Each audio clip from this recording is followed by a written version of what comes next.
is up, real pretty family? You know how we coming, you know how we bumming, you know how we slumming in this channel. And if you're new to this channel, don't forget to go hit that like button, go hit that subscribe button, go share with your friends, okay? Because in this channel, we're changing our mindsets, our habits, our realities, all to live a happier and healthier and more abundant life, okay? Okay. Obviously, as you can see from the title, today we're going to be talking about how to detach without becoming cold. Okay? Okay. Because sometimes, you know, you have that one relationship that you just can't leave, even though you know it's bad, or maybe you just want to detach, but you don't want to change your personality. You don't want to be petty. You don't want to hit below the belt. You don't want to aim low. That's not you, right? Right. So today, I'm going to be giving you some tips and tricks on how to detach but not become cold. Okay? Tip number one would be to stop checking their social medias and either unfollow or mute them, because obviously if you keep seeing their social medias on your phone, you're going to keep thinking about them and keep missing them and keep crying over them and keep just basically just missing them and not getting over it. And you're basically gonna be in like the denial stage of the breakup or the end of the relationship, where you're just like, no, it's just a break, we'll start talking again, woo woo. But then on the other end, the other person could be like, yeah, I'm totally done.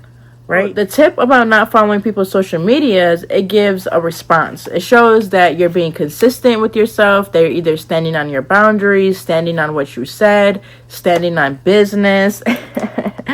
But no, for real. But basically standing on your boundaries, your rules, your morals, your character, anything that you're standing on, and they're not agreeing, then you gotta let them go. So you not engaging in their social medias, not commenting, not texting, not calling, not doing any of that, it shows how consistent you are, how strong you are. And sometimes that might make them double back, you know, like, dang, she doesn't miss me, he doesn't miss me, they're not thinking about me. So sometimes if you want a response, I would say like 70% of the chance you'll get a response by just going dead silent. And then also, silence is a response in itself. Silence says a lot. Silence could either mean that you're really done. Silence can mean that you're not trying to change your character. You're not trying to get angry. You're not trying to be petty. You're not trying to say something or hurt the person even though you don't want to. So definitely, I would say to take the high road. I mean, I'm 24 years old now. I'm taking the high road and starting to learn this about relationships, because honestly, stalking people on social media just makes your mind running, but they could be living their happy-go-lucky life, not even thinking about you, while you're over there stalking their social medias crying. So we do not do that over here in Real Pretty Family, okay? Okay. Tip number 2 would be to acknowledge your emotions, but have no judgment about your emotions. So that means that you can feel your emotions. You can be sad, you could be angry, you could be mad, you could be sad, but that doesn't mean you need to act on these emotions. Please do not act on these emotions, because I definitely act on my emotions real fast. So it's very, like, it takes a lot in my brain and my willpower to be a calm person. Like, some people are just calm naturally. They don't argue. They don't do this. They don't do that. Me, I have to learn how to not argue and not be toxic and not do all of those things, okay? So that's why I know how to detach without becoming cold, because I've been through the steps of all the craziness and trying to chase them back and all this and that, being mad and angry and fighting and leaving long paragraphs, threatening, disrespecting, calling people out their names, all this and that. For what? Because it just makes you look like the crazy person. It makes you look like you're stepping out of your character. It makes you look like, yeah, actually, I should have stopped talking to her a long time ago, you know? But that was never my intentions, because I actually do love and care about my friends, family, and people around me. But when I get mad, sad, or just like feel like they disrespected me or hurt me, Yeah, I just used to want to hurt them back. But let's just save you the thousands of mistakes that I did, and we're not going to act on our emotions, okay? So a few like facts and tips would be to, even though you're mad, sleep on it. I smoke a blunt, a little chief, take a nap, smoke, eat. Maybe you were just hungry, hangry. Go take a walk, drink some water. Maybe your brain was just fuzzy, and then come back to it in about maybe 2-3 hours, maybe a day, whatever. But come back to it. And if you're still angry about that situation, then talk about it with that person. But if you're not angry and you're like, oh, I was just being emotional or hormonal, or I was hungry, or I was angry because of my job 2 hours ago, but now I'm okay because I'm at home and I just showered and I ate some food and I'm laying in my bed. So, you know? So there's 1,000 reasons on why your emotions could get really, really high, where you want to explode, cry, crash out, and all that stuff. But it's okay. Take a deep breath, go to sleep, count them sheep, do your breathing exercises, go journal, go chief, go take a shower, go take a walk, and relax. Do not act on those emotions because it will never end up good. Tip number 3. Tip number 3 would be to redirect all those emotions to something more valuable for yourself. Either self-care, hobbies, education, anything, certificates, getting money, getting cute, learning how to do your makeup, doing YouTube, whatever hobby that you want to do. Hobby, self-care, anything that basically just takes all of that time where you could be stalking their social medias, where you could be writing all those threats and paragraphs and calling their phone 1,000 times on no caller ID *67. I didn't tell you that. But you could be doing all of that. But we're going to take that time and we're going to do our nails. We're going to do our makeup. We're going to do our hair. We're going to go do laundry. We're going to go clean. We're going to do whatever that you want to do, because it'll stop you from making bad decisions. It'll stop you from crying. It will stop you basically about thinking about that person for a good amount of time. And once you stop thinking about that person, you could slowly start detaching from them and kind of forgetting about them in your life, because now with all these hobbies and self-care and exercising and YouTube and meal prep and this and that and kids and school, you're like constantly running and constantly doing things that make you happy, where it's like, oh, why would I think about something that doesn't make me happy? That's not smart.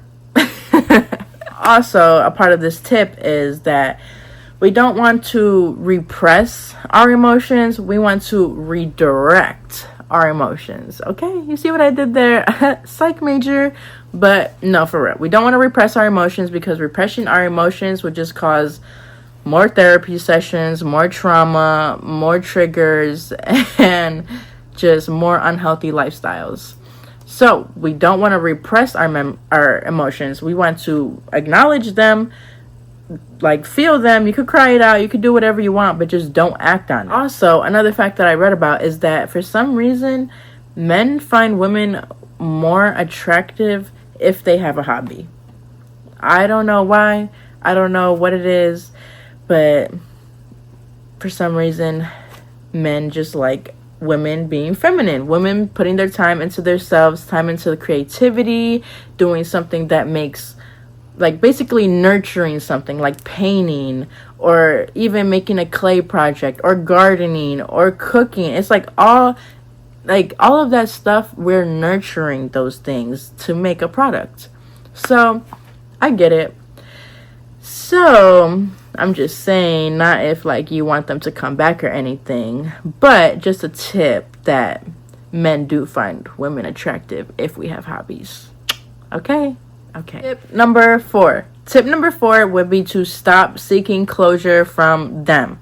Closure does not come from somebody. Closure comes from within. So Stop trying to text them and call them and star 67 and email and cash app them notes, trying to get their attention. Because basically, closure is just you trying to get the other person to understand your perspective. I was really heavy on this because it was just like, when I love somebody and care about somebody, I do it with my full heart. And I would never do people the way they do me. So it'd be so hurtful when somebody hurts me. So back in the day, I used to like argue and text and call and star 67 and all that stuff. Basically just to try to get them to understand like, hey, you hurt me and that hurt. And I basically just wanted people to apologize. But it's not their business to apologize. They're not getting paid to apologize. It's their life. They don't have to apologize. And sometimes nobody will ever apologize to you. So sometimes you just gotta roll with it. You won't get an apology. You won't get closure. And you're still gonna have to live life. You're still gonna have to go day by day by day. Wake up, go to sleep. Wake up, go to sleep. And you're gonna realize you're never gonna get the closure. And from a different perspective, if this person is really done with you and the relationship, and you just keep on talking about, oh my God, you hurt me, oh my God, woo woo, this, you did 1, 2, and 3 and that hurt me. Why would they care if their plan is to leave? Like, just think about it. Why would they care to listen about your perspective if they obviously didn't want to listen in the relationship? Yeah, that was a tough cookie to swallow many years ago, okay? But besides that, we're not going to get all depressing and stuff like that. But that means we have to do a lot of self-healing. This is where the hobbies come in and the creative side comes in and doing things that make you happy, because closure, I don't know how to explain it, but closure just kind of happens gradually over time by not checking the social medias, not missing them, doing the hobbies, basically just doing all of these tips. If you do all of these tips a little bit every day, then you'll eventually stop missing them. And once you eventually stop missing them, like, oh my gosh, they were such a good part of my life, I can't live without them. Once you get that out of your mind, you'll be back normal. Because that's how I be. Like I said, I love people wholeheartedly. So I'd be like, yeah, this is my partner. I'm going to die with this person. I'm going to get married. We're going to have kids. Woo, woo. And, or even with friendships, I'd be like, yeah, we're finna get old and wrinkly together. Woo, woo, you're my best friend. And then it just doesn't end up like that. And it does hurt. It does hurt. But you just got to journal it out. Heal yourself and listen to this next tip, okay? Because you'll understand. I'll talk more about it in this next tip.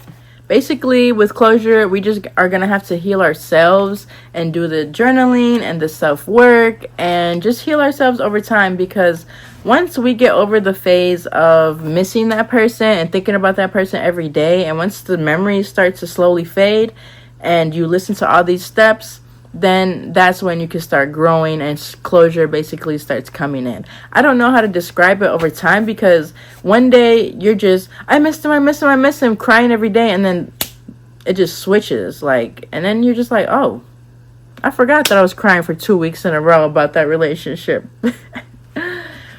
But stop seeking closure from your past relationships or relationships that you want to detach from, because that's their life, this is your life, and you can't control their life. You can only control what's in your life. So control your daily life. Tip number 5. Tip number 5, I think, is probably the first tip that I did, but it was the best tip, because I know myself and I know how I need to get over somebody and detach, because I'm not that very good at detachment. I don't know if you know this, but I'm a Leo. Leo gang, and we're not very good at detachment. Like I said, like, we're really lover girls, but it's just not a good gene pool of dating options. But this tip, the number 5 tip that I'm going to tell you, is to stop fantasizing over the relationship. Stop fantasizing over the relationship, because that's what I do a lot of the time. Like I just said, like, I'll be like, oh my God, I'm going to die with this person. I'm going to get old and wrinkly. We're going to get married. We're going to have kids. We're going to travel the world. We're going to make a house. We're going to build the house. We're going to do this. We're going to do that. But I be having my mind running. But then on the other end, that's not how the relationship was going. Or maybe you just didn't see red flags because you were so in love. They say love is blinding. So we gotta backtrack, open up our journals, and we're gonna write a list of things and a list of reasons why the relationship didn't work. Either they were crossing your boundaries, pet peeves. I mean, you could get down to the nitty gritty of they kept leaving their socks in the corner of the bedroom even though you told them to clean it up 1,000 times. Right? It could be as petty as that. Like, I went down the list and I would just go crazy because me thinking about all the bad things that somebody could have been doing to me or was doing to me or that irritated me or just didn't fit, it made me realize, like, it made me stop crying, like, oh wow, I didn't get chose, oh wow, I got left, oh wow, somebody doesn't love me. But then when you start journaling and you start writing down all the cons about them, then you be like, oh, well, I'm not that bad when I look at this list, okay? Tip number 5, I would say would be the best place to start is to write that con list, stop the tears, stop the anxiety, stop the thoughts of, I'm not loved, I didn't get picked, I didn't, whatever, right? Because a lot of people's brains go there. My brain goes there. But we're going to stop doing that, write the cons list, look at all the reasons why the relationship didn't work. And I mean, if you're officially done and you're officially trying to detach, then this list, every time that you miss this person, every time a memory pops up, every time, just a memory pops up, you think about this person, you're missing this person, you see this person, go back to the list, instead of going back to your phone, trying to text, or going back to those emails, or going back to their house. You need to go back to that journal and look at those con lists and be like, oh, right, I think it's just my nervous system missing this person. Because that's a big thing. With humans in our relationship, like if you've been in a relationship with somebody for at least, it could even be 2 months. It could be a month. If you've been with somebody for a month and your nervous system gets used to them, you see them every day, like, because one relationship, I'm going to tell you a little something. One relationship was basically on a timer. At every single day at 10:30, I would see somebody. So then when that relationship ended, I wasn't seeing that person 7 days a week at 10:30 every night. So yes, your nervous system, your body, everything is going to go into shock. You're going to cry. You're going to be sad. You're going to be mad.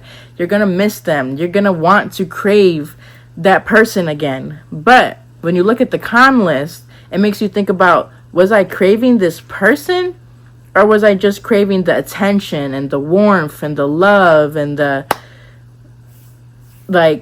comfort that this person brought me? Because sometimes we get comfortable too easily and then we miss the red flags, or we're just like, it's okay for now. I'll deal with it. No, we're not dealing with that, okay? So make sure you write that con list.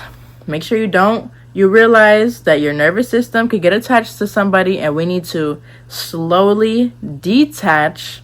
So we're going to journal it out, write all the cons, and slowly detach, but without becoming cold. Okay? Tip number 6. Tip number 6 would be trying the open hand method. The open hand method is saying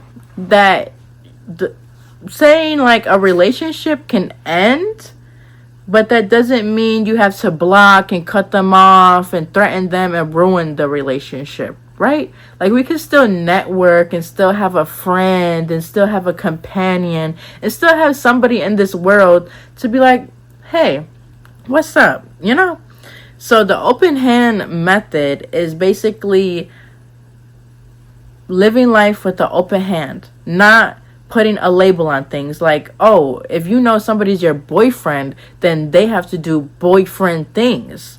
But if you know somebody's just somebody who comes and says hey, and you know, comes to some of your birthday parties, or you see them once or twice a year, hey, let them come into your life.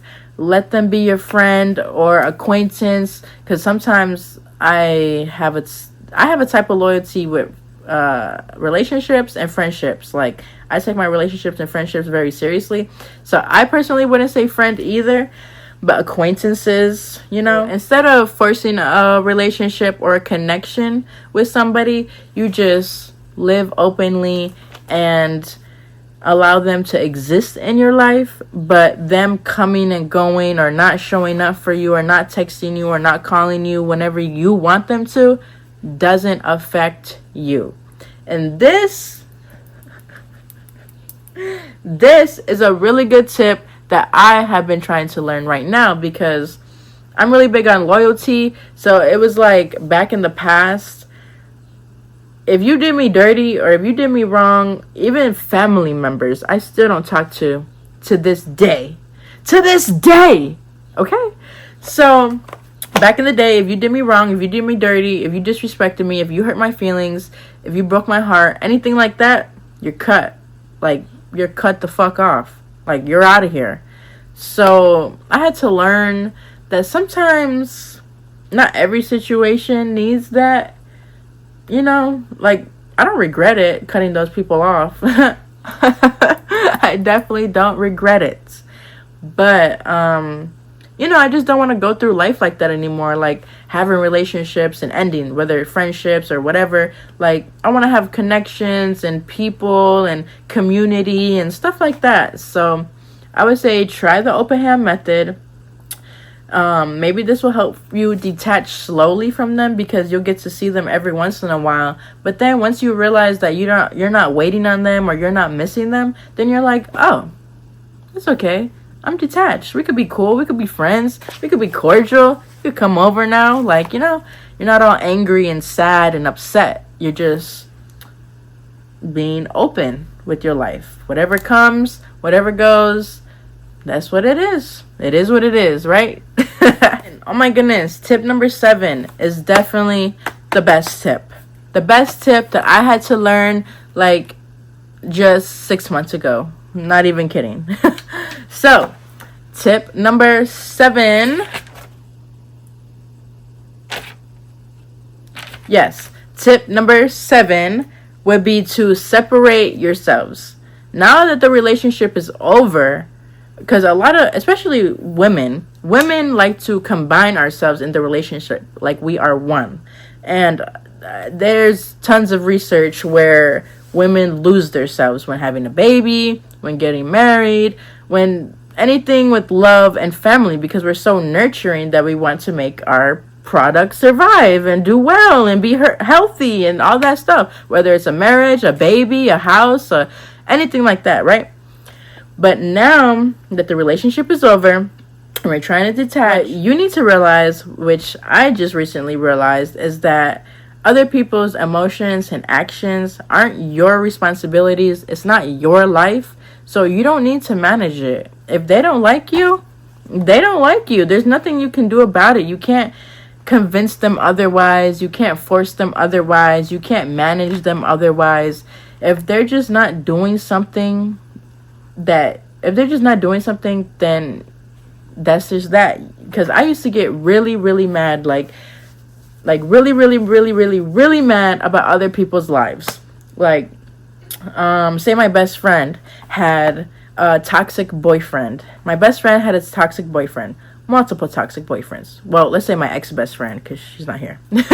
My ex-best friend had multiple toxic boyfriends, and I used to hate them so much. But it used to make me angry, where I would get upset at her, and I would be like, why are you with these people? Woo, woo, da, da, da, da. And we would argue just because I wanted her to be in a better relationship. So it's like, I've done this a lot in my lives. Like, I've tried to manage a lot of people, but it's not like trying to manage in a bad way. I just be trying to manage in a caring and loving and nurturing way, but when it came out, it was definitely did not sound like that.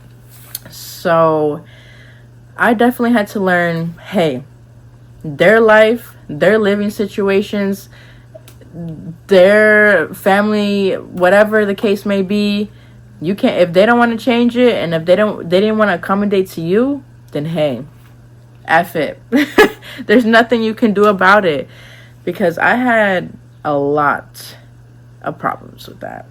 All we can do is manage ourselves, manage our life, manage our well-being, our habits, our hobbies, our time, all of that stuff. So basically, how to detach without becoming cold is literally, all these tips is basically just focusing on yourself. Don't focus on them, focus on yourself, your hobbies, your self-care, your journaling, your exercise, eating healthy. All of these tips that I just said, all these 7 tips, you need to start slowly doing if you actually want to detach without becoming cold, without becoming angry, bitter.